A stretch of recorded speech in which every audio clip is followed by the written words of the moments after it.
చెప్తున్నారు అంటే కొన్ని లక్షల కోట్ల సంవత్సరాల క్రితమే మన ఋషీశ్వరులు మనకు బోధించినటువంటి వేద జ్ఞానం బేస్గా చెప్తున్నాం. ఏది చెప్పినా దీనికి ఒక ప్రాథమికమైనటువంటి భూమిక ఉంది, ప్లాట్ఫామ్ ఉంది. కానీ మీరు ఏం చెప్తున్నారు, ఎవరు దేని బట్టి చెప్పారు అని అంటే వాళ్ళకి రుజువులు లేదు. మూలాల్లోకి వెళ్తే ఆర్లీ 1500 సంవత్సరాలు 2000 సంవత్సరాలు ఆయనను, ఈ వీళ్ళు ఒక 700 సంవత్సరాలు 1000 సంవత్సరాలు వీళ్ళు. కానీ ఇది ఎన్ని కోట్ల సంవత్సరాల క్రితం ఉన్నటువంటి ఇది వేద జ్ఞానం. అందుకని మనం ఏది చెప్పినా శాస్త్ర ప్రమాణంగా చెబుతాం కాబట్టి మనది చాలా స్ట్రాంగ్ అయింది. ఇందులో నుంచే విడివిడిగా కొన్ని విషయాలు తీసుకుని చెప్తున్నాడు. బుద్ధుడు ఏం చెప్పాడు, ఆయన కొన్ని ఒక విషయాన్ని బయటికి రాగాడు. అహింస పరమో ధర్మ. ఆయన జీవితం అంతా హింస లేకుండా అహింసాయుతంగా బ్రతకటం ఎలా అనే దాని గురించి ఎక్కువ స్ట్రెస్ చేశాడు. ప్రభు ఏం చెప్పాడు, నీ వలే నీ పొరుగు వాడిని ప్రేమించుడి, నిన్ను నువ్వు ఏ విధంగా ప్రేమించుకుంటున్నావో నీ పొరుగు వాడి కూడా అంటే ప్రేమను హైలైట్ చేస్తూ చెప్పాడు. ఇవన్నీ దీనిలో లేవా? దీనిలో ఉంటే కదా. చెట్టంతా ఉంటే ఒక కొమ్మ కూర్చుని వాళ్ళు ఆడారు, ఇంకో కొమ్మ కూర్చుని వీళ్ళు ఆడారు. చెట్టంతా నాదేనని చెప్తున్నా, నా ధర్మం చెట్టంతా, ఆ చెట్టులో భాగమే మీ కొమ్మలు. చూసారా? అందుకని ఎక్కడికి వెళ్ళినా కానీ ఎవరిని మనం తృణీకరించాల్సిన అవసరం లేదు. ఎందుకంటే వాళ్ళు పాటించేవి కూడా మనం చెప్పింది, మన ఋషీశ్వరులు చెప్పింది. ఆ విధంగా ముందుకు వెళ్ళాలని కోరుకుంటూ ఇక్కడ మనం రాజవిద్యం అనేటటువంటి చాప్టర్ వెళ్ళిపోయిన తర్వాత విభూతి అనే యోగానికి పాపం వీళ్ళు లేట్ అయ్యారు. కొన్ని విషయాలు విభూతి యోగంలో వచ్చాం. తొమ్మిదో చాప్టర్ అయిపోయింది. ఇప్పుడు విభూతి యోగంలో వచ్చాం. అంటే మీరు ఏం చేశారంటే చెట్టు పిందలుగా ఉన్నప్పుడు వచ్చారు, పూలు పూసేటప్పుడు వచ్చారు, అవి కాయలుగా తయారైపోయి ఇప్పుడు పళ్ళు టైంకి వచ్చారు. అంటే మీరేం లేట్ అవ్వాలి, పళ్ళు తినడానికే వచ్చారు.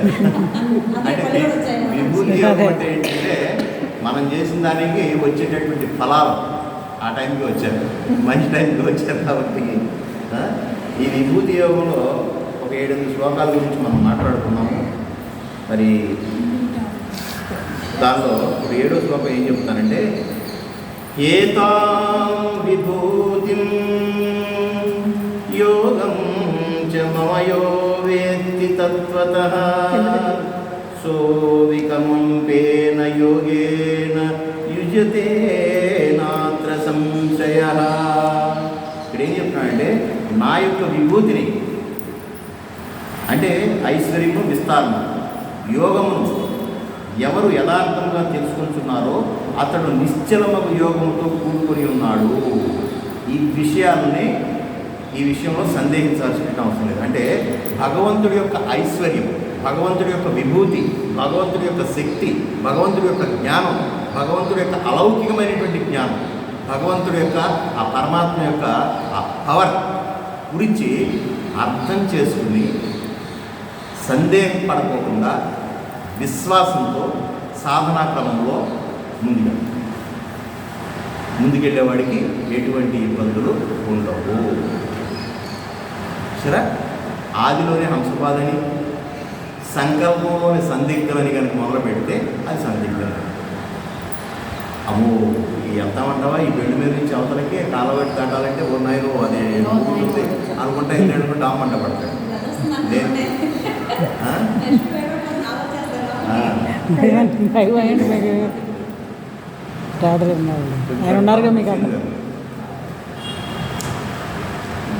పెడతా ఉంటే అది ఇక్కడే ఉంటుంది.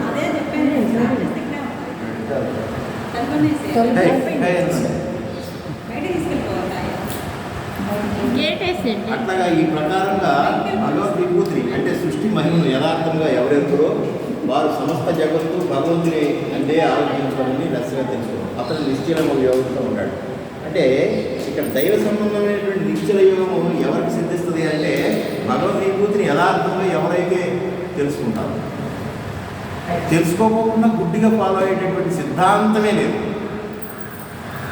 నేనే సత్యం, నేనే మార్గం, నన్నే వెంబడింపుడు అని మీకు హిందూ ధర్మంలో ఎక్కడ ఉండదు. ఎంత చెప్పినటువంటి పరమాత్మ ఏం చెప్తాడు తెలుసా?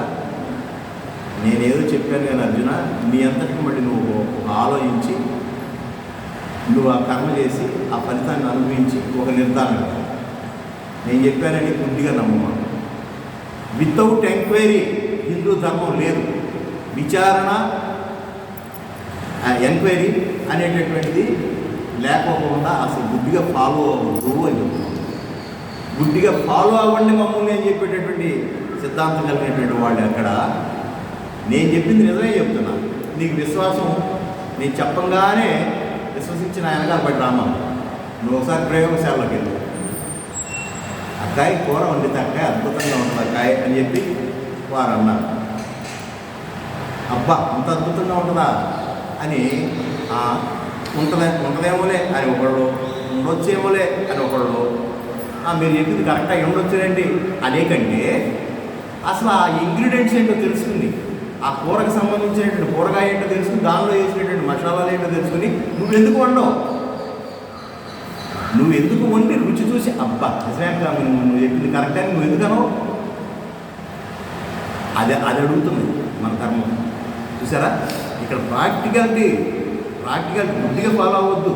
ప్రాక్టికల్గా నువ్వు ఆచరించి ఆ అక్క చెప్పింది నిజమే కాదా అని నువ్వు ఎందుకు తేల్చుకోకుండా ఇన్ని విమర్శలు చేస్తున్నానే, అట్టా చెబుద్ది కానీ అంత రుచి ఏమన్నది అక్క, ఇప్పుడు ఉండేమంటే వండలా, ఎవరు చెప్పారు మరి రుచిగా లేదు, అవి రుచిగా ఉంది కదా అంటే వాళ్ళు ఎవరో వండారంట, అప్పుడు వాళ్ళు చెప్పారు లేదు బాగోదంట, వాళ్ళెవరో వీళ్ళెవరో అట అనేటటువంటి దాని బదులు నువ్వెందుకు చేయవు ఆ వంట అది అడుగుతున్నాడు భగవంతుడు. నువ్వెందుకు వెళ్ళావు, జ్ఞాన మార్గంలోకి వెళ్ళావు, అందరూ బోర్డు స్టేజ్ లేక నాకు అది కనపడింది ఇది కనపడింది అబ్బా గడు గుడ్డు కనపడింది కంటే నువ్వు ఎందుకు ధ్యానంలోకి వెళ్ళవు, నువ్వు ధ్యానంలోకి వెళ్తే నీకు కనపడినప్పుడు అప్పుడు చెబుతావు నిజమేనా నాయన ఆ వెనకాల పెంచిన రుచి చెప్పేదంతా సొల్లురా అనుకున్నాను, కానీ అద్భుతమైనటువంటి అనుభవాలు నాకు వస్తాయి అని అప్పుడు తెలుస్తుంది. ఎప్పుడు తెలుస్తుంది, ధ్యానంలోకి వెళ్ళినప్పుడు. సరే అటువంటి విచారణ, అటువంటి ఎంకరేజ్ చేయమంటున్నాడు భగవద్గీత విషయాలు. నువ్వు లౌకికమైనటువంటి విషయాల్లో ఏదైనా విచారణ చేయకపోకుండా కనుక గుడ్డిగా వెళ్తే షేర్ మార్కెట్లో డబ్బులు పెట్టాలి, దాని మీద అవగాహన లేకపోకుండా గుడ్డిగా పెట్టావు, తప్పకుండా షేర్ మార్కెట్ పడిపోతే నీ పని అయిపోయినట్టే, ఆ రోజు సద్దును వచ్చేయండి. మళ్ళీ బతికి బాగుంటే డబ్బులు సంపాదించుకుంటావు. కానీ స్పిరిచువాలిటీలో విచారణ చేయకోకుండా ఎంక్వైరీ చేయకపోకుండా కనుక నువ్వు ముందుకెళ్తే నువ్వు పతనమయ్యావంటే మళ్ళీ లేవదీసేవాడు కూడా ఉండడు, లేపేవాడు ఉండడు. ఈ ఆశ్రమ పీఠాధిపతులు పెద్ద వాళ్ళందరినీ అరెస్ట్ చేశారు ఆ మధ్య. చాలామంది బాబుజీ రామని ఆ రామని ఈ రామని ఎంతో ఉన్నత స్థితికి వెళ్ళిపోయారు అనుకున్నావా, వాళ్ళంతా ఇట్లా కాలు దారి కింద పెట్టి డామంట పెట్టారు. అంటే కొద్దిమందిని ఆకర్షించుకోవడానికి ఫోటో స్టార్ట్ కాపీలాగా ఇవి ఇటువంటి పుస్తకాలను పట్టుకుని వాచకం ఉంది కదా, లాంగ్వేజ్ ఉంది కదా అని చెప్పి 10 మందిని ఆకట్టుకుని నిజమైనటువంటి అనుభవాన్ని తనలోకి తెచ్చుకోకుండా మాట్లాడి ఎక్కడో చిన్న ఆకర్షణకు గురై డామంట పడిపోయాడు. లేకపోతే ఏంటంటే 70-80 ఏళ్ల వయసులో లైంగిక వేదికలు ఏంటంటే చూడండి ఎంత వ్యామోహాలు పోవాలని శరీరం మీద ఆ వయసు వచ్చేటప్పుడు. అటువంటి వ్యామోహాలతో ఉన్నటువంటి గురూజీలు డామంట పడిపోయారు. పంజాబ్లో గురుమూర్తి సింగ్ అతని పేరేంటో వాడిని అరెస్ట్ చేశారు. ఇట్లాంటి ఎన్నో జరుగుతాం చూసారా. ఇదేంటి అంటే అనుభవం తెచ్చుకోకుండా వాళ్ళు చెప్పారు కాబట్టి గులాబ్ జామ్ తీయగా ఉండను అని ఆవిడ చెప్పింది కాబట్టి నేను కూడా గులాబ్ జామ్ తీయగా ఉండను అని చాటింగ్ చేసుకుంటా వెళ్ళిపోతాను. ఎవడో నా ఫోటో ఎదురుపడి ఎలా ఎప్పుడైనా తిన్నావంటే తినలేదు, మరి అట్లా ఎక్కువ తీయగా ఉండదు ఆవిడ చెప్తుందండి. ఓ రోజు వండుకొని తినరాదు తెలుస్తుంది, ఆ ఓపిక అది మాత్రం లేదు. కూర్చుని కోసుకొని కౌరులు మాత్రం చెప్తాను. అందుకని సాధకుడు అన్నటువంటి వాడు ఎవరిని నమ్మొద్దు, వాడే నమ్ముకోవాలి. ఇది మోడర్న్ ఫిలాసఫీలో అయాన్ రాండ్ రాసింది. అయాన్ రాండ్ అనేటటువంటి ఆవిడ మోడర్న్ ఫిలాసఫీని ఈ రకంగా చెప్తుంది. స్వార్థం ఉండాలి అంటే మనమేమో స్వార్థం ఉండకూడదని చెప్తున్నాం. ఆవిడ చెప్పి తిరగేస్తే మొత్తం నాలుగు దగ్గరికి అర్థమైంది ఏంటంటే స్వార్థం దేనిలో ఉండాలి, నిన్ను నువ్వు డెవలప్ చేసుకుంటూ ఉండాలి. నీ టైం అంతా కూడా వేరే వాళ్ళకి వెచ్చిస్తావు, నీ కుటుంబానికి వెచ్చించవు, సేవలంటా పరిగెత్తావు, నీ ఇంట్లో ఉన్నటువంటి అత్తమామను చూడవు, నీ ఇంట్లో ఉన్నటువంటి తల్లిదండ్రులను చూడవు. కానీ బయట ప్రపంచానికి నువ్వు ఎక్కడికో వెళ్ళి పసుపు చీర కట్టుకుని ఆ వెంకటేశ్వర స్వామి పిలిచాడని చెప్పి 15 రోజులు సేవకి వెళ్తున్నావు. ఇక్కడ అత్తమామలకి ఏం లేకుండా చేశావు.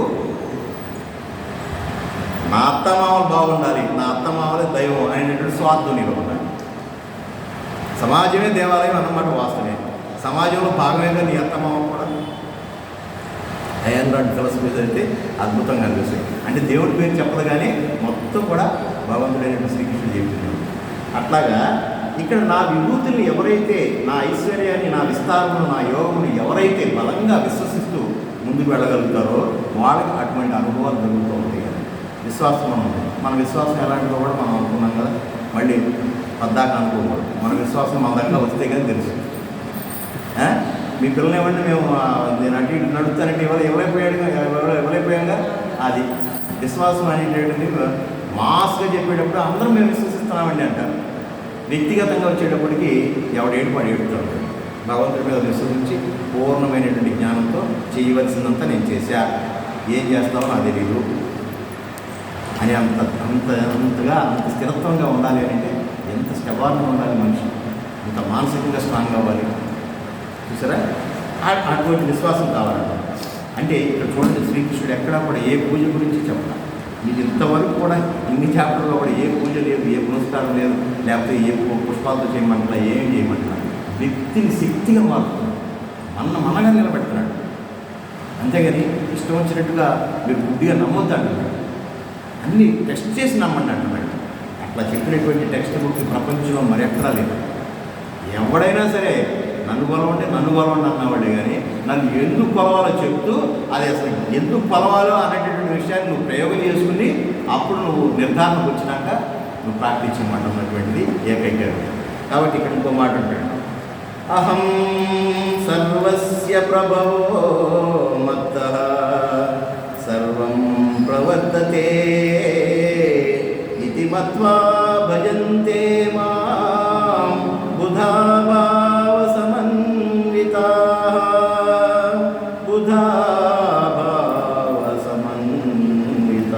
అంటూ నేను సమస్త జగత్తునకు ఉత్పత్తి కారణమైన వాడును, నా వలనే ఈ సమస్తము నడుచుతున్నది అని వివేకవంతులు తెలుసుకుని పరిపూర్ణ భక్తిభావంతో కూడిన వారే నన్ను భజించుతూ ఉన్నారు.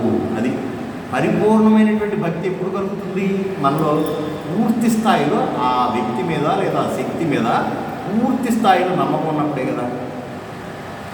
ఎంతమంది ఎన్ని రకాలుగా చెప్పినా కూడా విననటువంటి మరి కుటుంబ సభ్యుడు ఆ తండ్రి లేకపోతే ఆ తల్లిలో చెప్పంగానే వెంటనే ఆ పనిని ఎంత నమ్మకంగా చేస్తున్నాడు అంటే అంత పూర్తి స్థాయిలో అటువంటి పూర్తి విశ్వాసం ఉండాలి కదా. అట్లాగా మనకు భక్తి కలగాలి అంటే మనం విశ్వసించాలి. ఇక్కడే వస్తుంది కాంట్రవర్సీ. నాకేదైనా జరిగినప్పుడు నేను విశ్వసిస్తాను, నాకేది జరిగినప్పుడు నాకు ఎట్లా ఆధారం ఏంటి? కాంట్రవర్సీ ఉంది.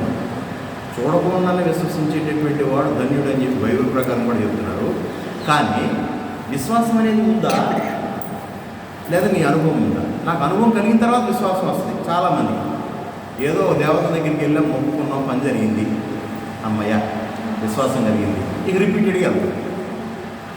చూసారా, 2-3 సార్లు వెళ్ళినా కూడా మనకి ఏదో 18 మేడం గారిని మొక్కిన వరమేయని 20 రూపాయలైనా సరే వదిలేయాలి, గ్రక్కున భార్యడు గుర్రాన్నైనా సరే వదలి ఎక్కంగానే గుర్రం ధనపట్టి వెళ్ళాలి, లేకపోతే దాన్ని వదిలేయాలి. అట్లాగే మొక్కంగానే 20 గవాలు మనకి ఏదైనా వరాలు ఇవ్వాలి, అప్పుడు మాత్రమే పట్టుకుంటాం. అవునా కదా? మంచి సైకాలజీ. కుంటి గుర్రాన్ని ఇవ్వడం పెంచుకుంటాడా? ఎక్కంగానే అది ఇలా చిక్కేయంగా ధనాన్ని పరిగెత్తాలి. అలాగే మనం మొక్కంగానే మనకు వరాలు వచ్చినాయి అనుకోండి, మనం అనుకున్న పనులు అవుతున్నాయి అనుకోండి, కాన్ఫిడెన్స్ లెవెల్స్ ఇంకా బాగా పెరిగిపోతుంది. అవునా? అంటే ఇక్కడ అనుభవం ముందు వచ్చిన తర్వాత విశ్వసిస్తూ ఉంటాం మనం జనరల్గా. కానీ భగవంతుడి విషయంలో అట్లా ఇది లౌకికమైనటువంటి వ్యాపారాల విషయంలో పనికొస్తుంది.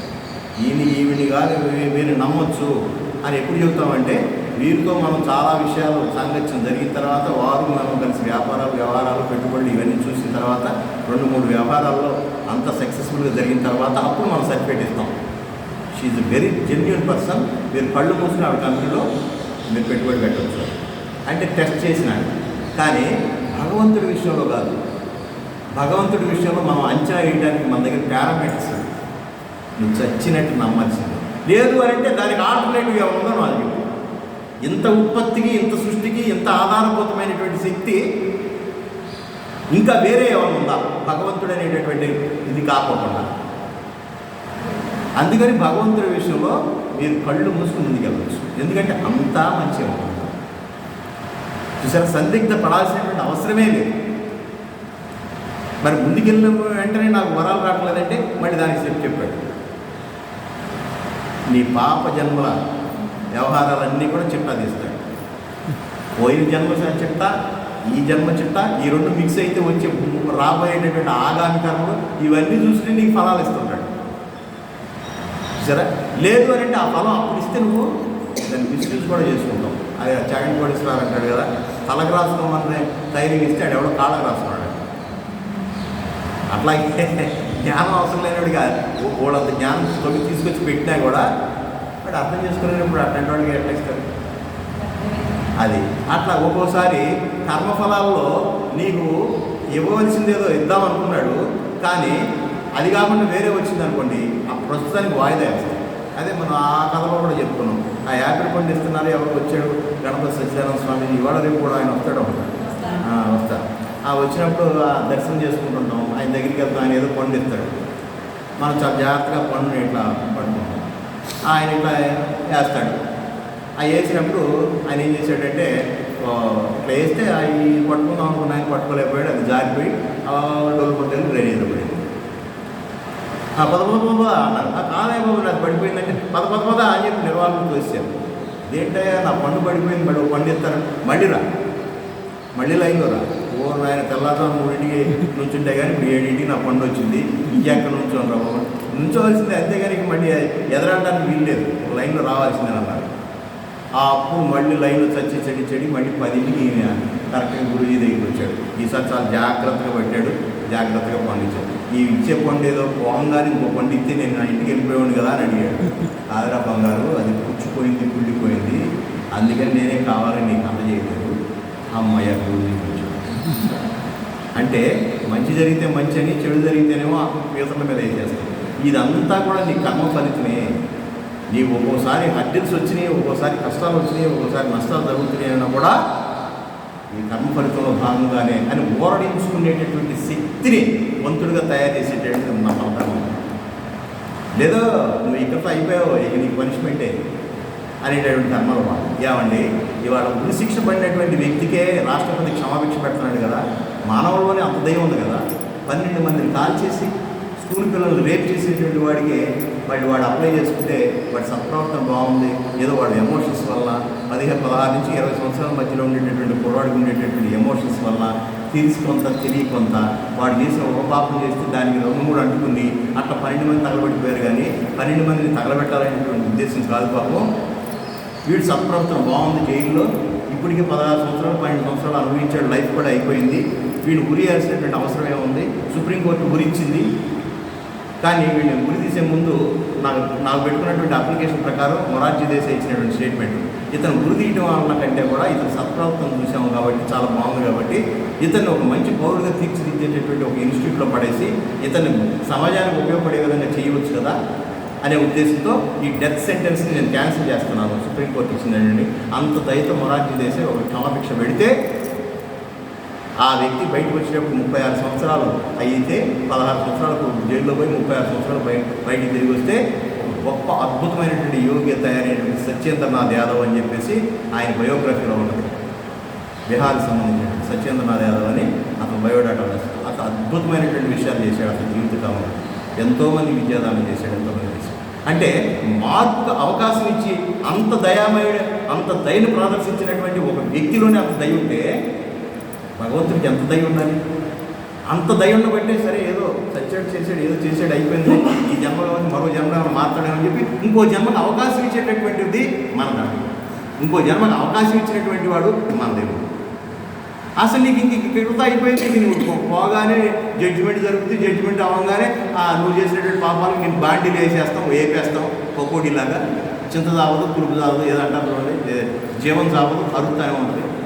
అంత దయ లేనటువంటి దేవుడా. అవి వారి ధర్మాలకు మన ధర్మాలకు రూట్లోనే తేడా.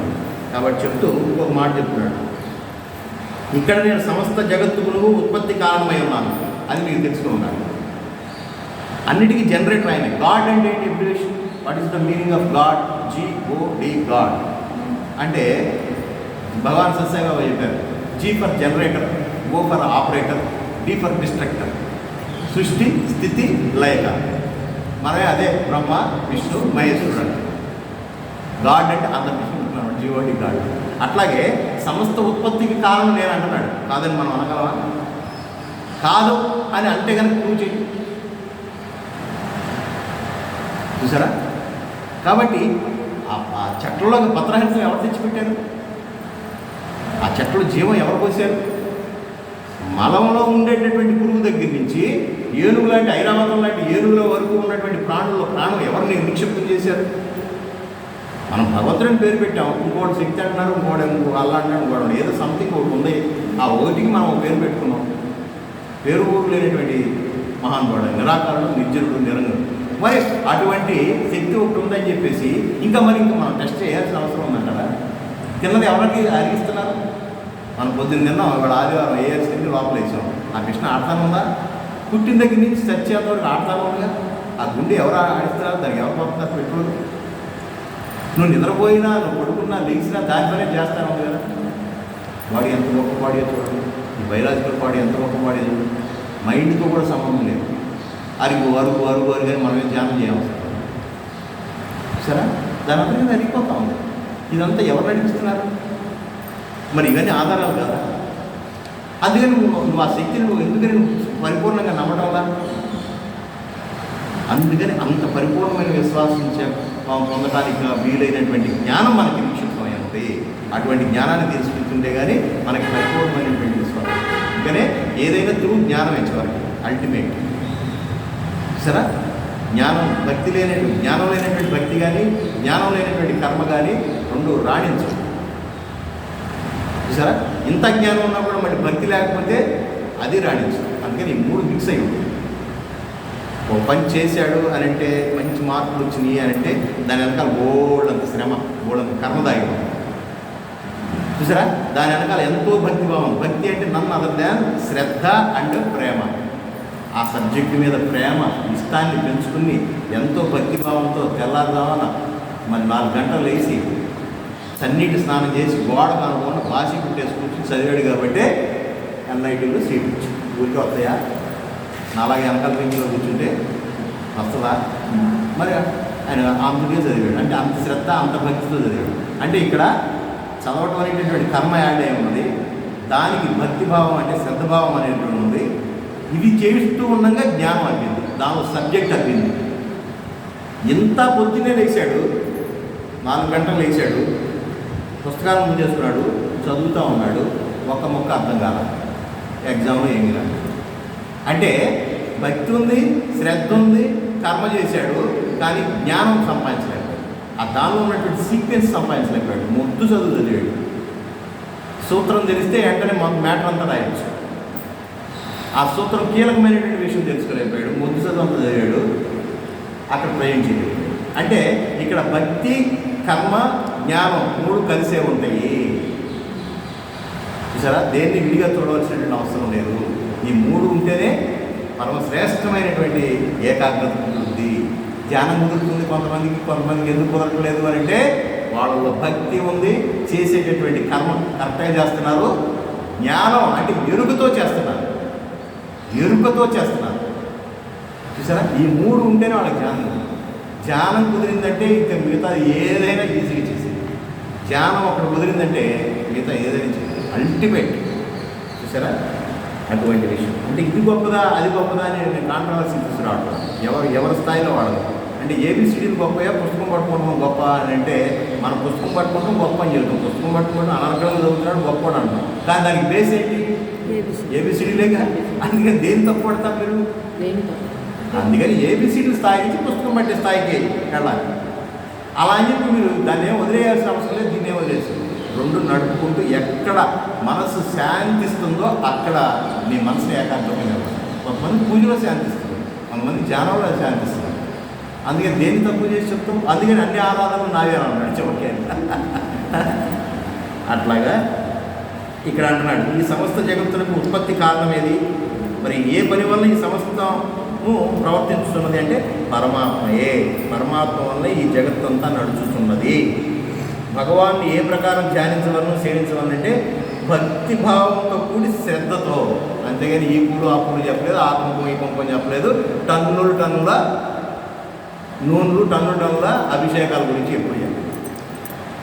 ఎంత పెద్ద శివలింగాన్ని పెట్టి దాని పైప్ లైన్తో అభిషేకం చేసేటటువంటి కొంతమంది టీవీలో చూస్తూ ఉంటాం. ఎక్కడన్నా భక్తిభావం కుదురుతుందా? చూసారా, ఇక్కడ అసలు అటువంటి ఏం చెప్పడం, భక్తి శ్రద్ధతో నువ్వు పూర్తిగా చేశాను. అందుకనే నాకు ఫలం ఇచ్చిన చాలరా బాబు, నాకు కొంచెం నీళ్ళు ఇచ్చిన చాలరా బాబు అని చెప్పి అది మహానుభావులు అంతంత పెద్ద యజ్ఞయాగాలు చేయగలిగిన చేస్తారు. వాళ్ళు చేస్తాను, నేను చేయలేకపోతున్నాను, వాళ్ళు పెద్దోడు, మనం చిన్నవాడు అనేది లేదు. బాగుంటుంది భక్తి శ్రద్ధతో ఇచ్చినటువంటి అది ఏదైనా నేను తీసుకుంటానని మాట చెప్తూ, అట్టి శ్రద్ధాభక్తులు జీవుడికి ఎట్లు కలుగుతుంది? మరి ఎట్లా కలుగుతుంది? శ్రద్ధ ఎక్కడి నుంచి కలుగుతుంది? ఈ రోజు వంట చేస్తారు, కానీ ఇవాడు ఎందుకు స్పెషల్గా చేశారు? అవును, శ్రద్ధగా చేశారు. చాలా బాగున్నాయి, కూరలు చాలా బాగున్నాయి. అవును, రోజు బాగోలేదు అంటారు కదా, ఇవాళ ఎంత బాగుందో. ఏమిటి అంటే 4 సంవత్సరాల క్రితం యూఎస్ వెళ్ళేటువంటి కూతురు కొడుకు ఇవాళ తిరిగి వస్తుంది. ఆ పిల్లకి కావాల్సినటువంటి గోరు చిక్కుడుకాయ కూర మరోటం బ్రహ్మాండంగా ఎట్ట వండాలి అట్లా వండి శ్రద్ధ అంతా పెట్టి, నా పిల్ల ఏరోప్లేన్ దిగంగానే గన్నవరం నుంచి మా ఆయన గారు కార్లో వేసుకు రాగానే వేడిగా 12:30 1 గంట వస్తుందేమో 11:30 వంట స్టార్ట్ చేసి ఇక్కడ ఉడుకుతా పెట్టెలుపుతా ఉన్నాం, ఇక్కడ ఉడుకుతూ ఉంటుంది అనమాట. అంత వేడిగా పెట్టాలని ఎంతో శ్రద్ధగా చేసింది కాబట్టి అంత రుచి. చూసారా, అటువంటి శ్రద్ధ కాదు. చేసామంటే చేసాం మెకానికల్ అని కాకుండా అటువంటి శ్రద్ధ. అట్టి శ్రద్ధ భక్తులు జీవులు పెట్టుకలుగుతాయి అంటే కేవలం ప్రేమ తత్వం వల్లే. ఆ పిల్లవాడి మీద ఉన్నటువంటి ప్రేమ తెల్లవారుజాము లేచి చేయవలసిన కార్యక్రమాలన్నీ చేసుకుని ఎంతో శుభ్రంగా ఉండాము. ప్రతిరోజు నైవేద్యం వండుతాం, ఆ రోజు మాత్రం చక్కగా స్నానం చేసి ఉండాము, ఎంతో పవిత్రంగా ఉండాము, ఎంతో భక్తిభావంతో నా పిల్లవాడు కడుపు నిండా తినాలనేటువంటి ఉద్దేశంతో చేసి అంత బాధ అంటే ప్రేమ భావంతో చేసిన దానివల్లనే మనకి కలుగుతుంది అటువంటి శ్రద్ధాభక్తులు. అంటే భగవతత్వం, భగవద్ విభూతి బాగుగా తెలుసుకున్నప్పుడు మాత్రమే. బాగుగా తెలుసుకోవాలి అనేది ఏంటి? శాస్త్రాన్ని ఆశ్రయించాలి, సత్సంగాలు ఆశ్రయించాలి, గురువుని ఆశ్రయించాలి. కలియుగంలో గురువులు దొరకడం అనేది కల్లా. అందుకని ఆల్రెడీ కూర్చి పెట్టినటువంటి వ్యాస భగవాన్ రాసినటువంటి పురాణాలు ఉన్నాయి, భగవంతుడు చెప్పినటువంటి శాస్త్రాలు ఉన్నాయి, ఇంతకుముందు ఉన్నటువంటి ఉపనిషత్తులు ఉన్నాయి, ఇంకా రాబట్టే వేదం ఉంది. చూసారా, మీకు ఏది కావాలన్న రిఫరెన్స్ దీనిలో అర్థం కాదు దానిలో ఉన్నాయి, దానిలో అర్థం కాదు దానిలో ఉన్నాయి. వాళ్ళ మీద ఒకే ఒక పుస్తకం కాదు మనది, ఆ నల్ల పుస్తకం ఒకే ఒక పుస్తకం సంఖ్యలో పెట్టుకుంటారే, ఒక పుస్తకం కాదు మనకి. ఎన్ని పుస్తకాలు ఉన్నాయి? 18 పురాణాలు ఉన్నాయా? 2 ఇతిహాసాలు ఉన్నాయా? రామాయణ మహాభారతాలు ఉన్నాయా? మరి అన్నిటిని కూర్చి పెట్టినటువంటి 4 వేదాలు ఉన్నాయా? మరి 108 ఉపనిషత్తులు ఉన్నాయా? వీటి మొత్తం మీరు చదవలేకపోతే అటన్నింటికి పిండి మొత్తం భగవంతుడు భగవద్గీతలో పెట్టాడా? అన్ని రకాలైనటువంటి పళ్ళు వేసి మిక్సీలు వేసి ఒక తిప్పితే వచ్చేటటువంటి ఎసెన్స్, విటమిన్ సి ఉంది, విటమిన్ ఏ ఉంది, విటమిన్ బి ఉంది, అన్ని విటమిన్ తక్కువ ఉండేటువంటి రసం లాంటి పుస్తకం. ఇది ఏమైనా పట్టుకున్నాం. 4 పద్యాలు నేర్చుకుని పద్యాలు బాగా పాడుతున్నాడు అనిపించుకోవడానికి పట్టుకున్నాం, కానీ ఇలా విచారణ చేసేటటువంటి తత్వంతో ఎప్పుడైనా పట్టుకున్నామా? చూసారా, అట్లా పట్టుకుంటే కానీ మనకి జ్ఞానం రాదు. అలాగా మచ్చిత్త మద్గత ప్రాణ బోధయంత పరస్పరం కదయంతశ్చ మాం నిత్యం తుష్యంతి చ రమంతి చ. ఏమంటున్నాడు?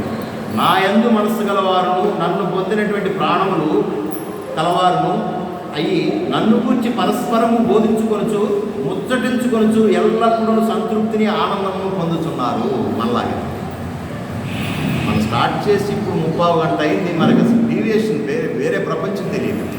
భగవంతుడు కబుర్లే ఆయన గురించి ముచ్చటించుకుంటామే, ఆయన ఏం చెప్పాడు, మనం ఏం చేస్తున్నామని దీంతోనే మనం ఎంత ముచ్చటించుకుంటున్నామో. వాళ్ళంటే నాకు ఇష్టలు అన్నాడు. ఈ పూలతో చేస్తే ఆ పూలతో చేస్తే నా ఇష్టలు అని చెప్పలా. నన్ను గురించి ఎక్కడ నలుగురు మాట్లాడుకుంటున్నారో వాళ్ళు నాకు ఇష్టమని బైబిల్లో కూడా ఇస్తుంది. నా నామాన్ని 10 మంది కూడి చర్చించుకుంటున్నా, దాన్ని ఏమంటారు, బోధించుకుంటాం అంటారే, అక్కడ నేను ఉంటున్నాను అన్నాడు.